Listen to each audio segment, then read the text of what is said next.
Hello and welcome to the i3 lecture series hosted by the Masters in Digital Photography here at the School of Visual Arts. I am Julie Graham. Welcome to lecture number 2 of the school year. Tonight's guest is Ellen Wallenstein.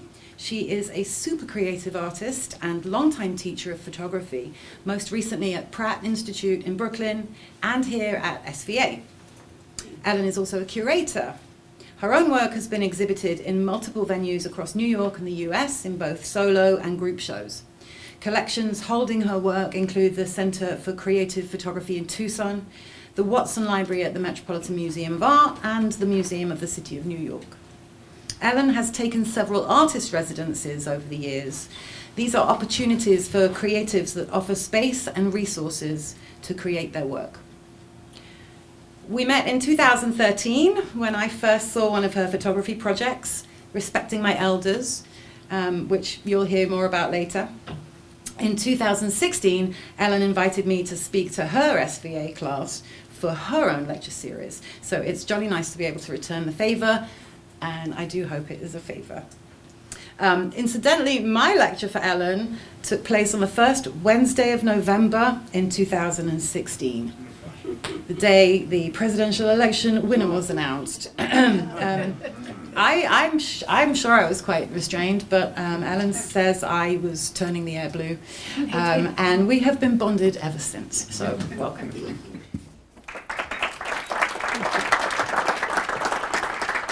Thank you all for coming here. I want to thank David Rhodes, the president of SVA, for being the president and starting this thing. I want to thank Tom Ash, the chair of the SVA Digital Photography Department, Marko Kovacevic, who is the director of operations, and Julie Graham, curator, consultant, friend, for asking me to speak. Also, I want to thank my husband, Jerry, for 27 years of love, support, and technical advice, especially in the last 4 years, and especially the love. My interest in photography was sparked in childhood when I looked through family albums. I was interested in family, stories, physical resemblances, and history. I started photographing at Hunter College High School in the late 1960s. I studied art history in college because I loved looking at art. I grew up in New York City visiting museums. I liked to write, and I thought maybe I'd become an art writer or a critic, or who knew. It was in graduate school at Pratt Institute that I understood that I was an artist and a teacher. I began an academic career at University of Texas at Austin in 1978. One of my students is here tonight. Thank you so much for coming. Returning to New York City in 1986 to teach at the School of Visual Arts. In 2001, I started teaching at Pratt Institute. I retired from both schools in 2022. With the exception of my first teaching job, which was full-time and tenure track, the other positions have been part-time. Oh, hi, okay. So I've always had, can you hear me? We'll just make it a little more. There Okay. So I've always had alternate jobs, some relating to art, such as archives and museum work, and others not so much, such as reading tarot cards. Through all of them, I've continued to take pictures, mostly in a documentary style, on the street or on the sly or as portraiture. I tend to work on long-term projects that mesh into the fabric of my life. I started my photography career in tandem with my teaching career, which literally began right out of graduate school. In retrospect, I see that that was much too early, but there you are, or there I was. In 1978, it didn't seem strange or preposterous to me that I was applying for university teaching jobs after just graduating with an MFA in photography from a small but prestigious art school. After all, I was a master of fine art, but I might be now. Also, I had been a teaching assistant to 2 amazing photography professors, Philip Purkis and Bill Gedney, and I naively thought, from absorbing a semester of their teaching styles, I can do this. I wasn't wrong, but it took many years of practice in so many areas to feel I had a handle on it. I will spare you the entire arc of my teaching career, but let's just say it was over several decades and generations, and many, many technical inventions. And when I started, there was no There were no personal computers, no digital cameras, no cell phones. Just film cameras and film and pen and paper and typewriters and answering machines. No Google, just the library. My first classes were taught in a dark room, standing next to students at their enlargers and trays of chemicals. My last classes were taught online, screen sharing with the students in little boxes on a screen on different continents and in different time zones, begging them to leave their cameras on. I wouldn't mind being back in the classroom, but then I think I've taught enough. I'm going to show some chronological highlights of my work, some of the different projects I've worked on, and what I'm working on now. I hope you find it interesting and inspiring. I dedicate this talk to the memory of my longtime teaching colleague and good friend, Abby Robinson. This is high school, circa 1969. This is the first photo of me with a camera taken by a classmate. All photographs lie, but all are true artifacts and pieces of time. This photograph infers that I have musical ability, but that is not true. This is Man Underwater from 1977, my thesis poster photo, a gift from the photo gods. I started using the square format in graduate school with a Rolleiflex that I bought in a pawn shop.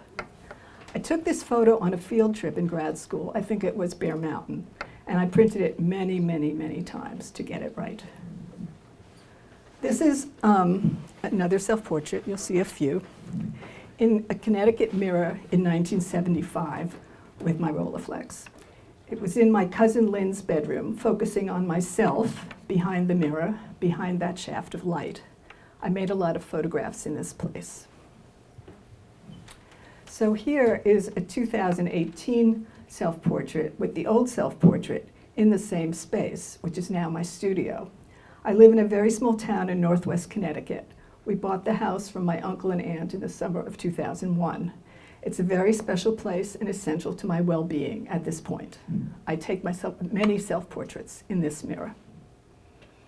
And another self-portrait from 2019 with my baby selves threaded through like memories. This was made during an artist residency where I concentrated on using family photographs to make collages and books. I've been putting my head on various Xerox machines since 1985. This is the beginning of my teaching career. It was right out of graduate school, age 25, younger than many of my students then. Now I can be everyone's grandmother. I had the amazing luck and chutzpah and naivete to be offered a job in the UT art department. I spent 8 years in Texas, but I'm only going to show you 4 pictures. Here's another self-portrait, of course, circa 1980. That cactus was double that size by the time I left. I lived on the top floor of a house in a small neighborhood east of I-35 and not far from the university. I had a brown Datsun B210 that I could park right in front of the art department with my faculty parking sticker. This is my first Texas photo, the Alamo Hotel Coffee Shop, 1978. It was in downtown Austin, an old SRO hotel, before gentrification started. When I arrived in Austin, the population was 500,000. It was small town compared to New York City or to the monster city that it has become. So for those of you that don't know, the Alamo is a historical mission located in downtown San Antonio. And between February 23rd and March 6th of 1836, during the Texas Revolution, a battle was raged there against the Texans by Mexican troops under General Santa Anna, who won. They massacred hundreds of the Texas troops, including the very famous David Crockett. The Alamo is now a tourist attraction in the middle of downtown, right next to a shopping mall. This is Frat Fight, 1979. I'm not sure how I got to this fight. I think I might have been photographing for Third Coast Magazine, which is a black and white weekly tabloid that was published in Austin. Perhaps this is an unconscious visual metaphor for departmental and university politics. This is Diver Surfacing, 1982. shot from under the UT diving pool at lunchtime for myself. It's interesting to see now that there's another photograph of a man underwater, but this time he's rising to the surface. Ellis Island, which is located near the Statue of Liberty in the New York Harbor, is now also a tourist destination. It was once the busiest immigration and processing station in the United States. From 1892 to 1952, nearly 12 million immigrants arriving by boat from Europe mostly were processed there. While it was under reconstruction, a group of artists were allowed to photograph there. I went back and forth on the Coast Guard ferry and did a self-portrait project, what a surprise, over a year. At the same time, I was working at the Museum of the City of New York as an archivist and looking at Louis Hine photographs at Ellis Island. This is looking out a doorway. I decided to dress myself up as an immigrant and place myself in the buildings and rooms. Ellis Island had been abandoned in the 1950s, so there was not much left in those rooms. I was interested in making ghosts of the past appear in the present, and that present, the time of this photograph, is now the past. I made these half my lifetime ago, when I was 36. This is in the dining room. I was thinking about one of Hine's photographs of this room from the turn of the century when it was in use. It's a ghost holding her baby. I bought a baby doll to use as a prop, and I once dropped it on the floor and it cried, "Mama," which scared the hell out of me. So these Ellis Island photographs represent my passage back from Texas to New York. From 1995 to 2001, I worked as a tarot card reader at Lucky Chang's, a drag queen staffed restaurant in the East Village. I started by doing short, sweet $5 readings at the tables as part of the entertainment. I made $20,000 in $5 bills in the first year. So I thought, oh, I could do this. I spent the first year just reading cards, since I knew if I was shooting, I would not be able to concentrate on learning how to read cards or getting to know the rest of the staff. I started shooting a year later with an Olympus XA, a small camera about the size of a cigarette pack, if you remember those. In between readings, I was documenting what I was seeing and making portraits. As a woman photographing men dressed as women, I was doubly aware of the surrealism involved. It made me question what I used to take for granted about appearances and what constitutes gender. This is Misunderstood and Hedda Lettuce. I love drag queen names. 3 drag queens at the bar, from right to left, Chanel, Tina Sparkles, and I don't remember this person's name, at the bar. I love their legs and their arms. Looking at it now, I'm reminded of Winogrand's photograph of people on a bench at the 1964 World's Fair. You can Google that. This is Imelda, the bartender. She was a very slow pourer, but a very good mixer of drinks and a very nice person. Baby Jane Doe. Miss Kitten. She changed her outfit and look every night. She loved the drama of the dress-up. Tina Sparkles as Grace Jones. Over time, I watched Tina turn from a hulking man into a very passable, if extremely tall and ferocious woman. This is Tina in the back room near the kitchen after what they called a drag box, which was a little extra something they offered during dinner to entertain or embarrass the guest of honor. Lucky Chang's did a very brisk business in bachelor and bachelorette parties. This is Katrina. I think you can see why I took that picture. This is Hedda Lettuce as Superwoman with her Titanic necklace. This is Kim downstairs. I was very interested in the men's room symbol that was reflected in the mirror. This is Gretchen in the mirror in the bathroom. This photograph was published in a photo essay in Metrosource magazine, which was given out at bars and clubs. And after that, I could never take another candid shot of anyone.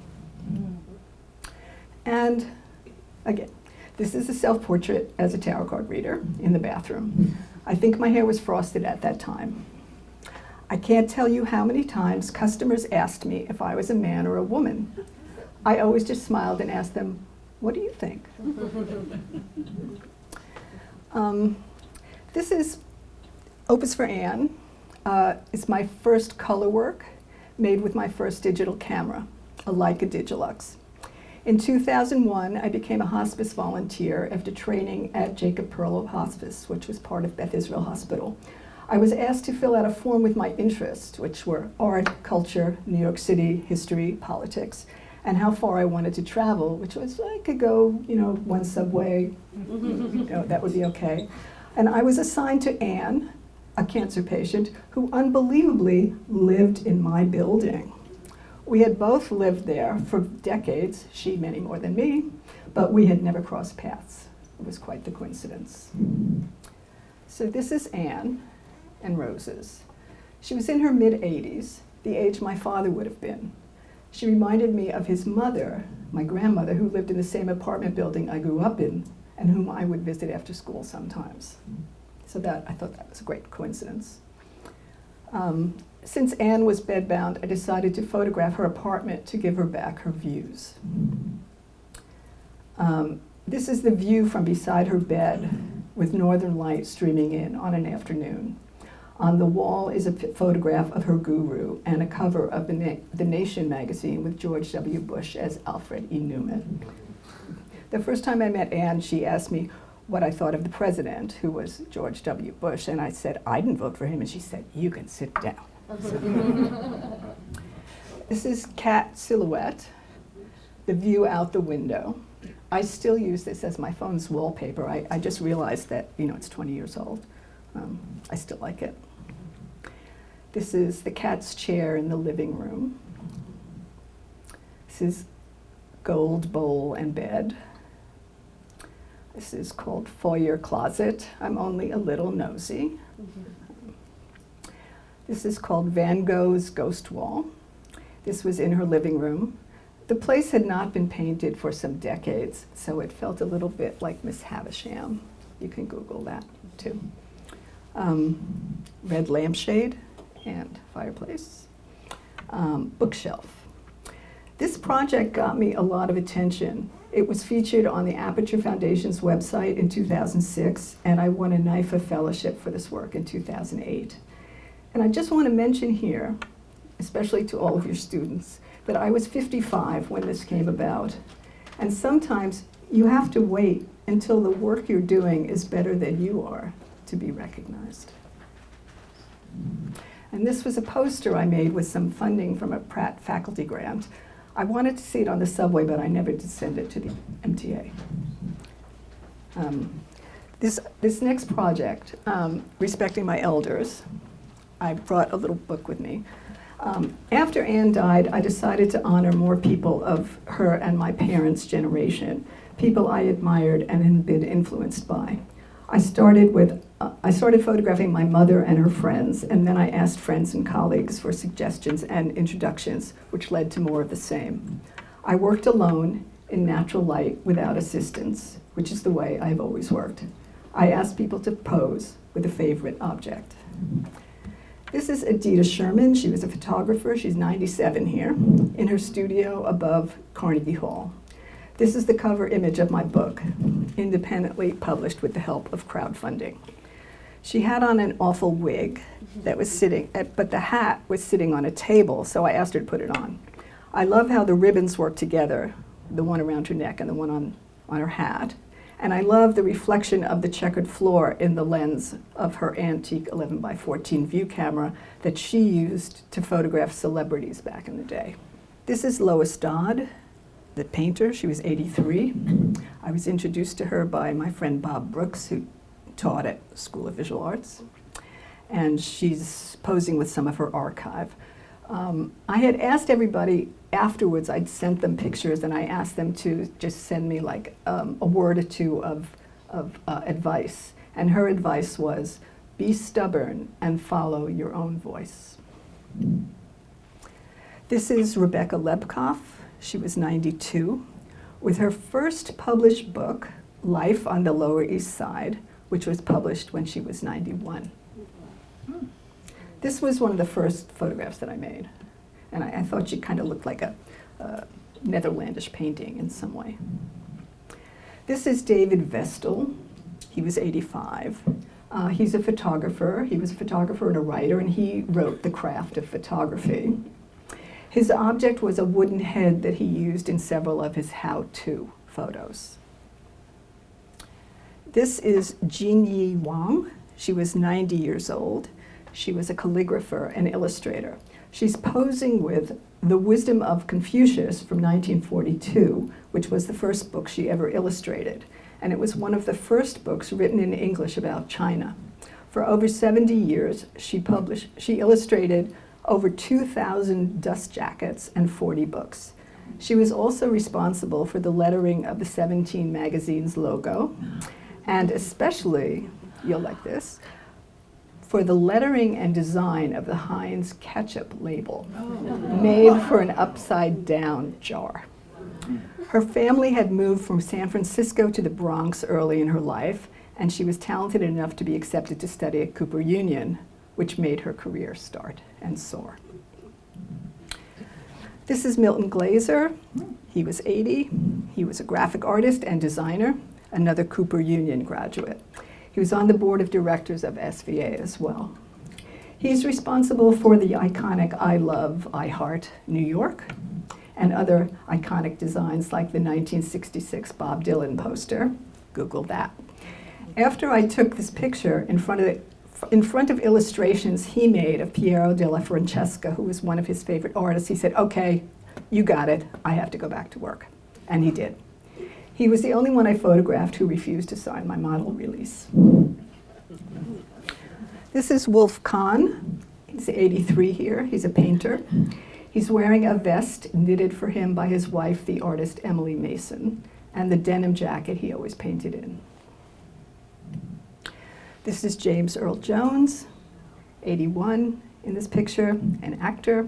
This was backstage during the run of The Best Man by Gore Vidal at the Schoenfield Theater. He wanted to be photographed with 2 books, The Complete Works of Shakespeare and an Encyclopedia of Baseball. If you are old enough to remember the film Field of Dreams, that should make you very happy. He left a message on my answering machine that he was interested in having me photograph him, and I thought it was Verizon calling. This is Edward Albee, the playwright. He was 82, with his art collection. I was most intimidated to photograph him. I had waited over a year after I sent a requested letter. He was the author of 30 plays, including Who's Afraid of Virginia Woolf, A Delicate Balance, Seascape, and 3 Tall Women. The last 3 won him Pulitzer Prizes. He was an extremely generous man. He set up a foundation in his name to help other artists through a residency on Long Island. Although I had read a lot of his work and was hoping I could keep up on any literary discussion, instead we talked about art and photography. His sage advice to me was, be useful, do something that matters with your life. This is Romulus Linney, a playwright, actor, and director. He was 80. He posed with a no mask, which as he danced for me and played with it, and it seemed to change expressions when he was doing that. He looks really sad here because, I found out later, he was dying from lung cancer. He was the father of the actress Laura Linney and author of many plays. This is Francine Duplexis Gray, writer and critic, author of 12 books, including the prize-winning Them, a memoir about her parents' lives, which won a National Book Critics Circle Award for autobiography. Her quote, she didn't write this to me, but I took this from her, "We write out of revenge against reality, to dream and enter the lives of others." She was photographed by both Avedon and Penn, which was only slightly intimidating to me. And I really like this photograph because she's holding her dog. Her dog's name was Flaubert. This is Rosalind Solomon, photographer at 80. She's one of the only people left living, actually, at this time. She's posing with a Peruvian hat, which is similar to the one worn in one of her incredibly strange photographs of a woman in a similar hat who is nursing a lamb. I wish I had that picture, but I'd have to show too many pictures. This is Dr. Billy Taylor, pianist, composer, and educator at 88. And he pointed out to me that 88 was the same number of keys on a piano. One of his most famous compositions among 350 songs is "I Wish I Knew How It Would Feel to Be Free." He started the Jazzmobile in the early 1960s, which brought jazz musicians to play music in public schools. I actually heard him when I was in school. In his lifetime, he was awarded 23 honorary doctorates, 2 Peabody Awards, an Emmy, a Grammy, and the National Medal for the Arts. This is Richard Howard, a poet. I photographed him on his 81st birthday. I brought him those flowers, which happily matched his outfit and his glasses. By the way, when I went to visit people, I brought everyone flowers, because I thought it's good to, you're taking their picture, let me bring you some flowers, and it put them off a little bit, which was good for me. He was a prolific poet and critic. His very small apartment in Greenwich Village was packed wall to wall with bookcases and piles of books all over the place. He has a very long list of awards. He was a professor at Columbia, and I asked him what he taught, and he said, "Anything I want." This last picture from this series is Dr. Irwin Corey, who was a comedian, actor, and activist. He's 98 here. He was a defiant radical who used humor and intelligence to flay the hypocrisies of censorship, repression, and corruption. I shot this photograph one afternoon when he returned from panhandling small change at the entrance to the Midtown Tunnel, which he contributed to a charity to buy medicine for Cuban children. He sent thousands of dollars to help them. And that's kind of why he's not wearing, he came in and he kind of took off his shirt. And then his son came in and said, "Dad, why don't you put something on?" So, and he's, that's a cutout of him from when he was in his prime. Next project. Am I doing okay with time? Yeah. Okay. So these are diptychs. Street photography, documentary style, just going about my business and shooting on the way to wherever I was going. Making these diptychs was a way to challenge myself to make a more interesting third image out of 2 photographs. So this is the Gandhi statue with a cherry tree and a cherry tree on University Place, which is no longer there. This is called Juice/Red Dreads on East 110th Street. This was one of my first diptychs taken on the same morning. So I liked how it looks like, I mean, it's pretty obvious, right, that the juice is the same color as her hair. I thought that was cool. This is called White Curtains/X, East Harlem. I'm interested here in how it melds perfectly in the middle, combining the bushes. Also, the size of the bricks are exactly the same size in both images. I was also pretty crazy about, like, I had to like both images. I wouldn't allow myself to crop them, and they had to be better together. This is a tree on East 109th Street and a tree on East 108th Street. I did this during one of my residencies up in East Harlem. I love how these meet in the middle. This was one of the ads for this. Lonely Muse, Lonely Guard, Metropolitan Museum. A cross-century photograph. Joan of Arc looks like she might be holding open a portal into another time. I originally put these together because of the colors. This is Ang from the Frick collection and a Comme des Garçons exhibition at the Metropolitan. I feel like the woman in the painting on the left is looking out and saying, "Really?" This is called No Hand, Bird in the Hand, the Cloisters. A pair that needs a title to get it, or maybe not. This is Mirror, New Museum, and Wall on Prince Street. These were taken on the same day, a few blocks apart. I'm interested in the palette and how all the angles line up. This is called Wall, Chelsea, Subway Astor Place, a big favorite. No need to explain that. The silly smile on the painting on the left reminds me of the smirks on the faces of the men walking around in the subway station watching this woman. And another self-portrait, imagine that. Canal Street, and then birds from New York Central Art Supply. So going down, flying away. So, a funny thing happened to me in late 2021. I was diagnosed with stage 3 endometrial cancer.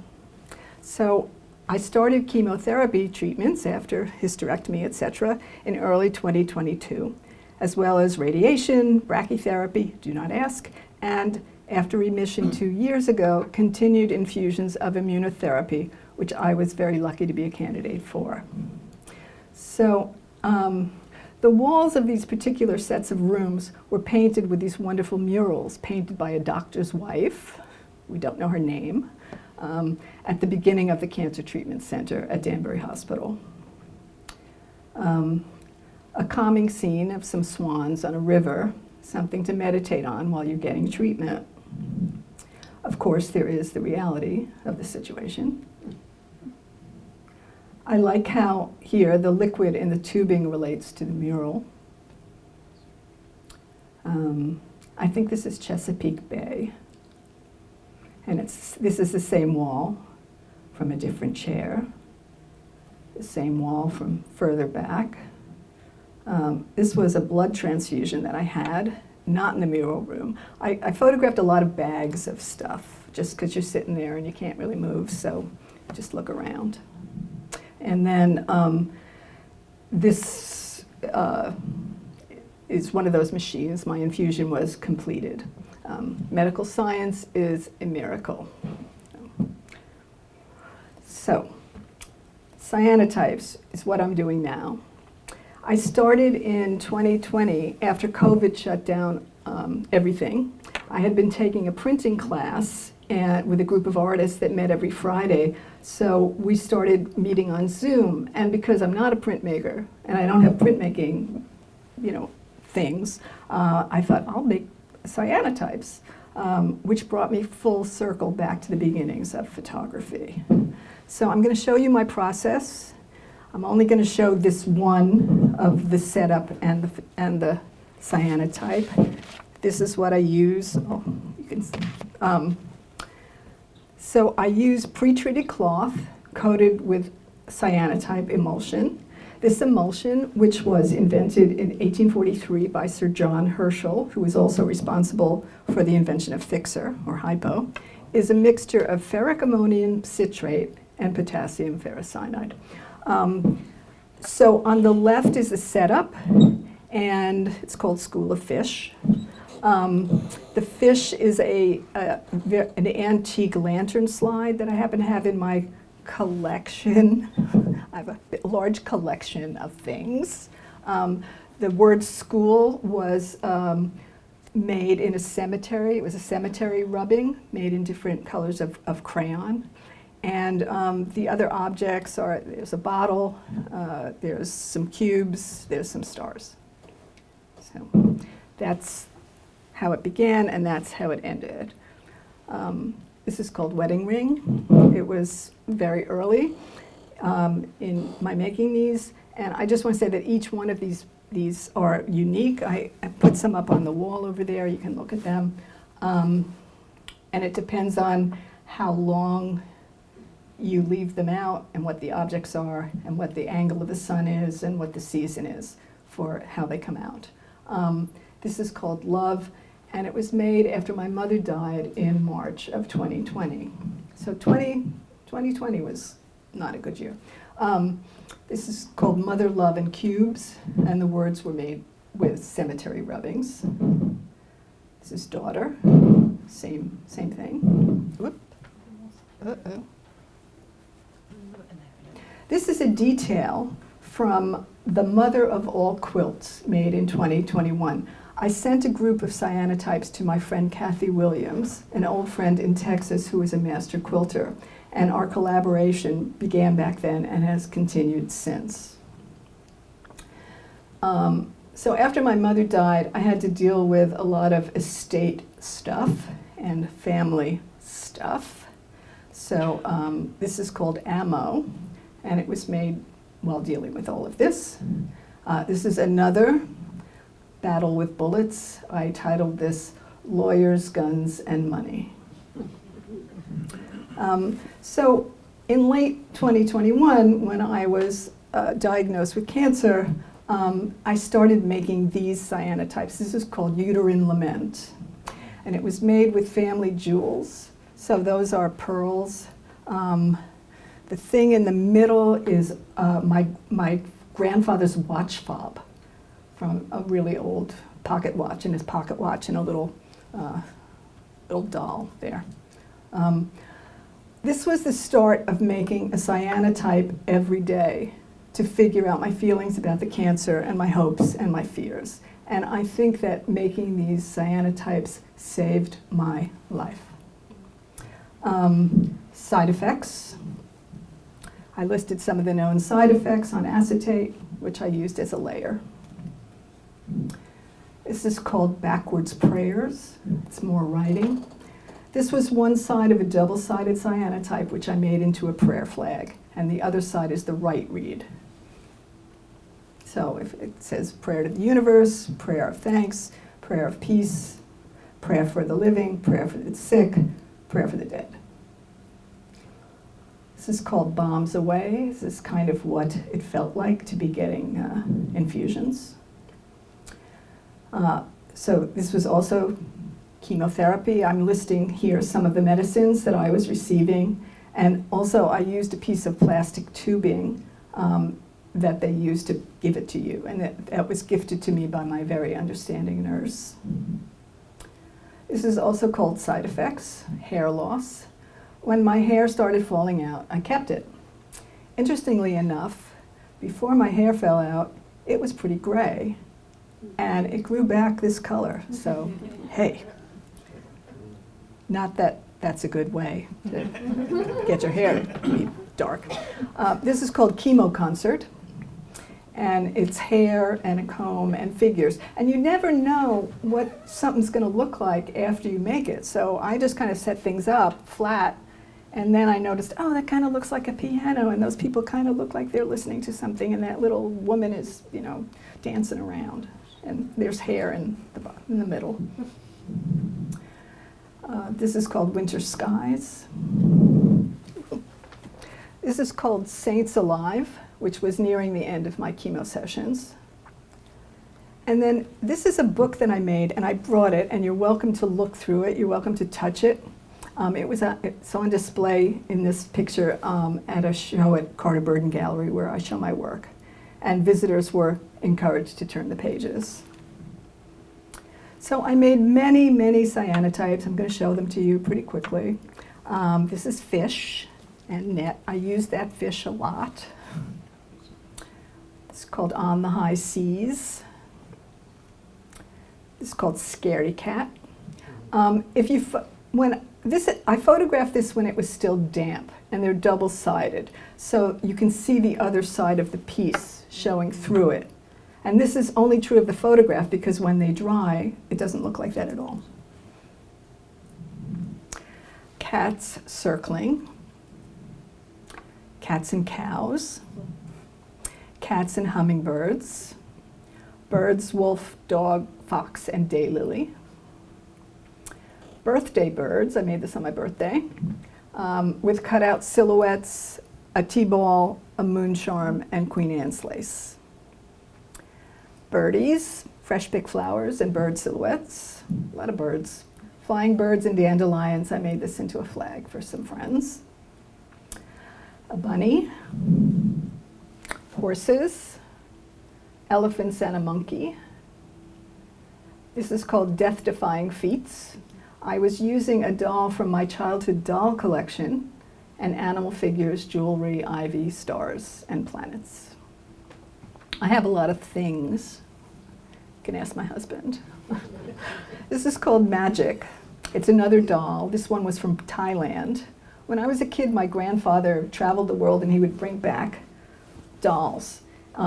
And I really never liked them very much, and because I wasn't allowed to play with them. Like, I had to put them on a shelf, and people could come and look at them, and I'd go, yeah, there's my dolls, you know. And my mother always said, well, someday you'll have a little girl and you can give them to her. And I never had a little girl, but I did give them to my goddaughter. Anyway, this is assorted jewelry, a snake, and a subway token. This is dancers for my cousin. He had asked for a cyanotype about movement. And this is called SCOTUS Outcomes, Saints and Monsters. I make very few political statements in my work, but this was right after Roe versus Wade was voted down by the Supreme Court. This was also made into a flag, which I brought with me. It's over there. And so it's pretty obvious, right, who's the saint and who's the monster, and what that elephant is doing to that child. This is the work that I am showing right now at Carter Burden Gallery, and it will be up through November 6th, so you're all welcome to go see it. And I also have there's an opening on October 10th from 6 to 8, which you're all welcome to come to. This is the exhibition installation. So on the left you can see there's 5 large quilts, and on the right there are 3 sets of 3 prayer flags. So these are some of the prayer flags. So some of them I've shown before, but you can get an idea about them. And I put them into 5s because Tibetan prayer flags have 5 prayer flags. And I think they're for the 5 directions. And you're supposed to put them out and let the wind just carry them. And I've actually had some of these out on our deck for years, and they don't fade. Nothing happens. So I think they work. Another set of 3 of them with a lot of animals and hair pieces. This was a quilt called Blue Skies, which was made by my friend Kathy. And this is a detail of that. So she's really good at just putting stuff together and then sewing on a whole other narrative on top of it that have to do with the objects in the cyanotypes. This is called Radiation Quilt. So I sent 16 or 20 rectangles to my friend Kathy, and she told me that she put them up and the pieces felt really hot. So she had to substitute some of those white indigo squares for some of my darker rectangles. So when I checked to see when I made those images, I saw that it was during June and July of 2022 when I had 25 doses of radiation in as many consecutive days. So what's really weird here for me is that, okay, so you have this stuff in your body and then you're making this art and you're putting that into the art. And then it's either staying in the art or it's leaving, but Kathy could feel it. She's very empathetic. So this is a detail. And she sewed on Aztec warriors and hearts and flowers to protect me. This is called Ticket to Ride. It was made after I was in remission, which was 2 years ago, by the way. This is about the friendship of many people who helped me through my hard time. And this is a detail of that. This is Bird Banner 2024, using many of my bird images. Some of them I showed you. And this was the last one called Purple Prose, the latest, but not the last, I hope. These animal and jewelry images were re-exposed with a coating of purple solar dye over them, and then I re-exposed them, and then she sewed them together. So, Finis, thank you.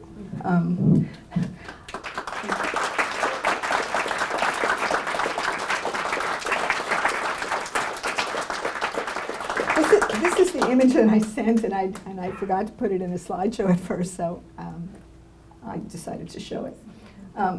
This is my website and my Facebook and my Instagram. And nobody else wanted that name. I don't know why. That's all. Thank you. Well, it's a beautiful presentation. There's so many different parts of it that I enjoyed. Thank you. But I have a tech question. The sienna type material that you use, is there an ASA assigned to it? How do you All right. know? This is what I buy. I It's- want to know how long you exposed. I'll get there. He's asking about whether there's an ASA associated with the material for exposure. ASA? Do you mean ISO? It's not digital. No, it's not digital. Gotcha. And every package of them is different. Like they come in a package of 10 or they come in a package of 20, 8.5 by 11. I also have some sheets that were 5 feet by 7 feet, which are really difficult to work with because you have to set them up in the dark and then bring them outside and put things on them. It's trial and error. When I first started making them, I didn't realize that they were double-sided. So I just made one side. And then I realized, oh my God, look at this, another side, you have another chance. So I photographed them.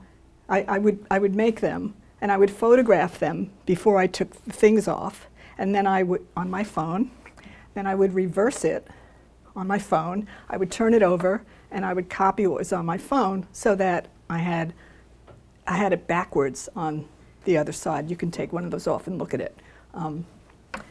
But sometimes I open the package and they're kind of blue, and sometimes I open the package and they're very green. And it just depends on the emulsion, but you know, they have numbers on the inside of the package, like what the emulsion number is. But you know, I think it would be hard to like write to them and say, I want number, 16052. You know, so ASA, nah. I don't think so. I don't think so. Okay, thank you. Yes. Thank you, George. Ellen. I love all your work, but I'm really taken by the work you did, A Pocket Full of Drag Queens. I think it also reflects a particular time in the city. And are there any stories that you want to share about those times and how you gained the trust of everybody and being a straight woman, in that environment? Just going to repeat the question for the back. So it was about Lucky Cheng's and how Ellen was able to get people comfortable with her and photograph their tarot reader. Like it was the late 1990s. It was kind of club time, I think. First of all, I was in my 40s and they were in their 20s, So I was like an old lady, to them.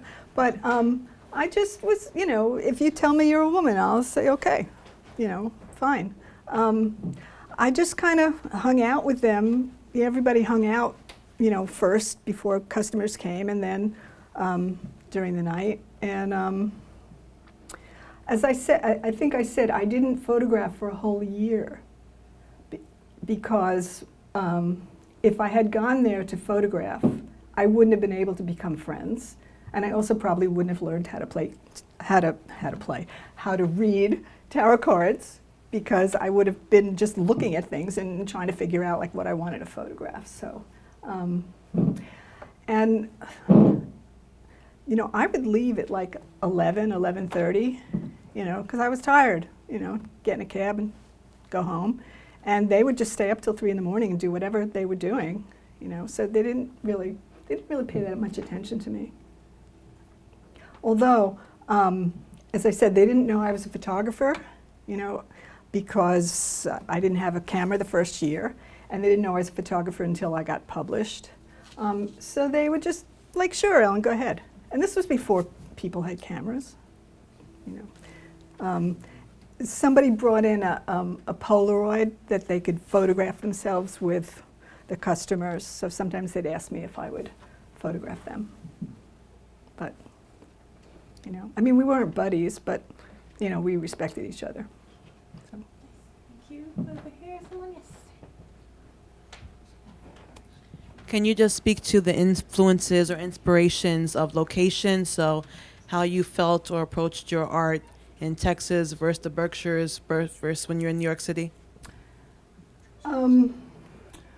So I moved to Texas in 1978, right out of grad school, as I said.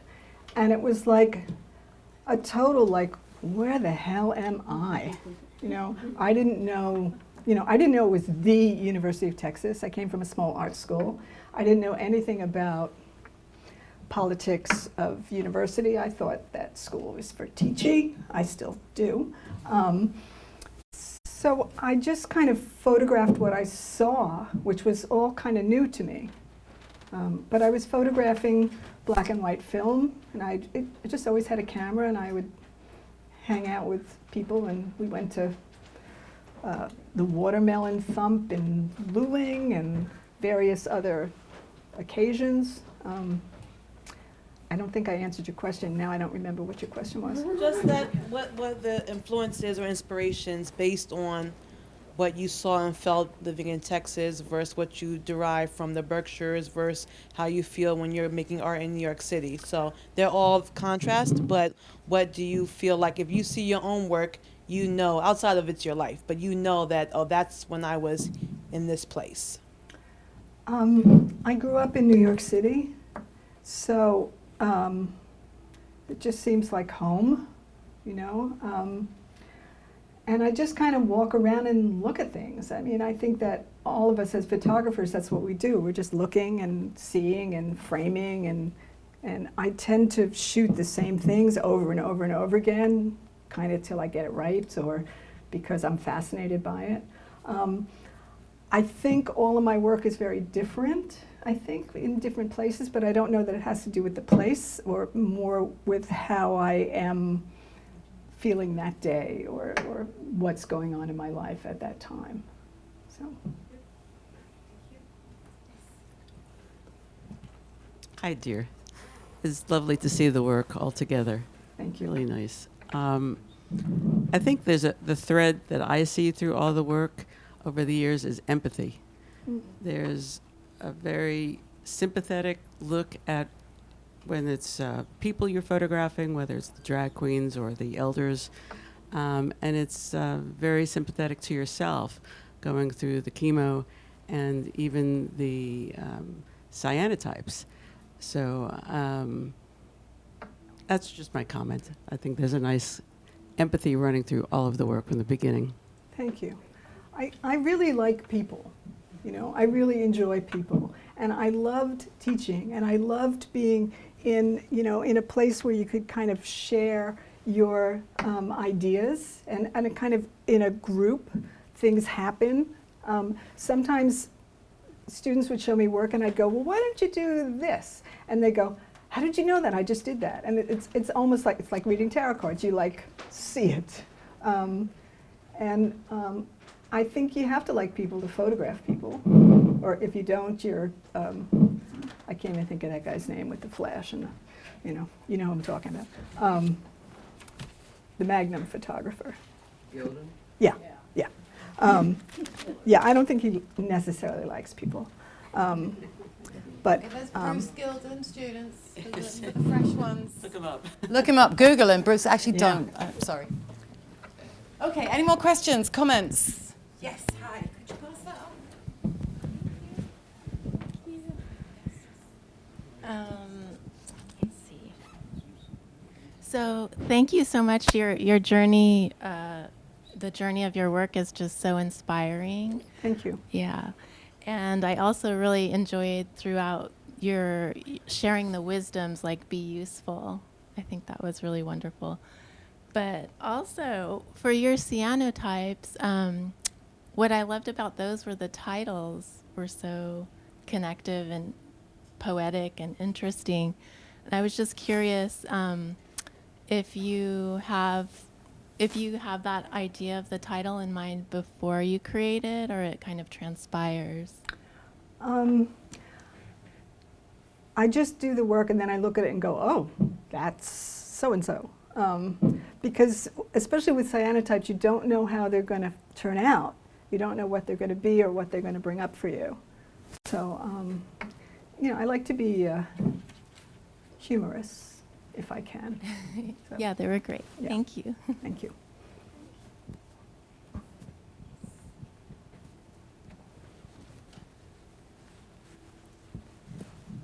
Hello. Hi. The work is very, very good. I am very inspired by. I wish. Are you hearing me? Oh, okay. Yeah, so if you could speak a little Okay. louder. I'm asking you to talk more about finding your own voice, and how do you know that your idea is real a project, and how do you choose to? Oh, I'm going to dedicate myself to do this. So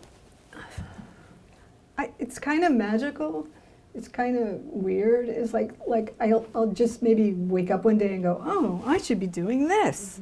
I mean, literally, I woke up one day and thought, I should be a hospice volunteer. I'm not quite sure. I think partly it was because I couldn't be with my father when he died, and I thought, well, maybe I can give that to other people. And I never expected that that would turn into a project for me that was very important for myself, but also for other people, And regarding I guess with the diptychs, I was just kind of bored with like, okay, I do this, this is interesting. I'm pretty much a documentary photographer in many ways. So I just wanted to sort of challenge myself to kind of play around with them. I also have a very, I have a very good visual memory, and I can remember things. So I can remember, oh, there's that picture that goes with this picture, like somewhere in my head. Like I actually was one of those teachers that I could look at somebody's work and I could remember it. So if they put it up again on the board, I would go, no, I've already seen this. But generally, I mean, things just kind of come to me like, I don't know, an idea. And if it's right, if things are right, then they work, and doors open. If there's resistance, then you got to stop. But I did, once I started photographing the elders, they actually put me in touch with other people to photograph that I never would have met in my life. So my advice to anyone is just, follow your instincts, if they're good, and literally, if something's not working, and you will get resistance, but if something is right, then it works. I mean, I sort of had this idea. It's a long story. I'll try to make it short. I worked for the Parks Department in 1990 something, and I quit when they offered me a buyout. And I thought to myself, I want to learn how to read tarot cards. I don't know why. I just did. I bought a book on tarot cards. I was doing this book called The Artist Way by Julia Cameron, and in it, there's a part where for a week you can't read anything, and that was the week that I bought that book. So I couldn't read that book. So by the time I read the book, I just inhaled it. I just went, ah, and took a class, and then decided that I wanted to read tarot cards. And I said to a friend of mine, oh, I think I'd like to do this like in a restaurant. And she said, oh, there's this place, Lucky Chang's. That's the kind of place that would want a tarot card reader. So I called them, and they said, oh, we were just talking about getting a tarot card reader. So why don't you come in and read our cards? So I went in and I read their cards, and they said, okay, when do you want to start? And I just started, and that was it. But, it's like sometimes you just kind of follow things, and they lead you to this other place that you never expected to see or be. So that's my advice. Hi, I wanted to say thank you so much for sharing all the stories behind these. I love how you have your career organized into parts. And I would also love to see that kind of like as a timeline in a graphic way, just to sort of see when you were doing this and how that begat that. And it's, in a slideshow format, it's one thing, it's great, but that kind of would give more of a comprehensive feel for it. I was really intrigued by your portraits, a lot of saturation in the colors. I don't know if those were done in film or digital or a mixture, but that was in my question even. Again, They're all thank digital. you. All digital. Yeah. Okay, great. And then thank you for sharing all this work. What comes next? I'm curious. What are you interested in? What's the next thing that you're going to lean I don't know. into? Because everything seems to be so sort of unique and different and idiosyncratic. I don't know. I think I'm a little bit OCD. I've always been photographing, like really prolifically. I know people that have photographed one thing and photographed that one thing or that certain light or that certain place over and over and over again. And I just get to this point where I have to stop. Like when I got to the end of my chemo treatments, I could not do another cyanotype that was like that. I just couldn't. It just didn't work for me, and so I started something else. I don't know. You got to keep moving. So next I don't know. I've been photographing my backyard. Any more questions or comments? Yeah. Hi, Bina.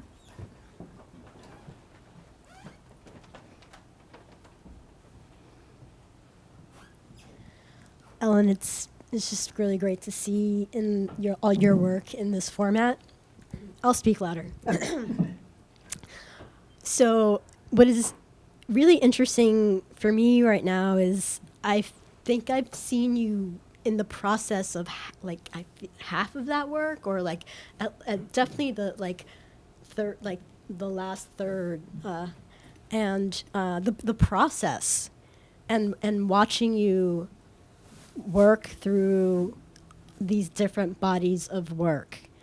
And what's really intriguing to me right now is looking back at it and seeing the thread and seeing, I love what you said about the empathy, because that is so spot on. And I'm wondering how, when you look at all of your work, when you look back at it, is there something that strikes you about the work? 'Cause it's really you don't know until you get to this part, and until you have all of these years. And so the timing of it is really intriguing for me. Yeah, I don't know how to answer that or even what you asked. but I think that photography is really personal, and I think it's always about what you're going through. And I think a lot of the things with Anne and with the elders had to do with my relationship with my parents. Respecting your elders. That's what a good Jewish girl does, right? And I think that 20 years of therapy, and they put you on the day shift. I think that all of that was working out my family stuff. But I think if you think about it too much, then you can't photograph it. You can think, or you can photograph. You can, but you can't do them at the same time, I think. Did that answer that? Yeah. Thank you. Thank you. Okay, we have a few more minutes. Anyone else? Alan? I'm really confused about how to ask this question. I'm really intrigued by the quilts, partly because I think quilts were kind of what I got into art because of. My great aunts and my grandmother made quilts, and I kind of grew up sleeping under this art that I thought was really cool. And I'm kind of curious whether any of these things are usable quilts. But before I say that, what I want to say is that the whole cyanotype thing strikes me as really interesting, and maybe the reason I thought of this was because there's a certain kind of childlike and play-like quality to it all. and a sort of sense of both surprise and a little bit of magic. Not magic as in, sort of casting spells, but magic as in It is magic. the surprise and enjoyment of life. So do you have any, like, I'm not even sure what the question is, but do you have like any background in quilts? Does any of that make any sense with that particular project? So the thing I'm remembering now is that when I was a kid, my father's mother lived upstairs, and she used to make house dresses out of this material, and then she made the extra ones into quilts.